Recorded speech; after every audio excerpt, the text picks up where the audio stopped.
এই আমার চুলটা কি তুমি কাটতে পারবা? আরে সাগর, তুমি স্যার আসসালামু আলাইকুম। কেমন আছো তুমি? জি স্যার, আলহামদুলিল্লাহ আমি ভালো আছি। স্যার একটা চা খান। না না না, আমি চা খাবো না, চা খাবো না। তুমি এখানে আসো? জি স্যার, এই যে কাজ করতেছি। ও আচ্ছা আচ্ছা, আবার মনটা খারাপ হয়ে গেল। তোমার কতবার আমি বলছিলাম যে ভালো মতন পড়াশোনা করো, ভালো মতন পড়াশোনা করলা, যদি আজকে ভালো মতন পড়াশোনা করতে তাহলে কই থাকবে।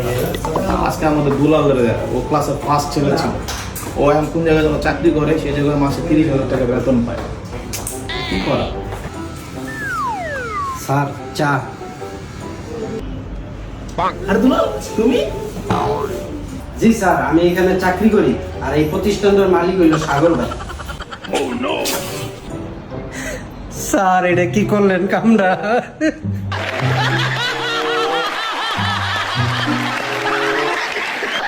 रुक जा रुक जा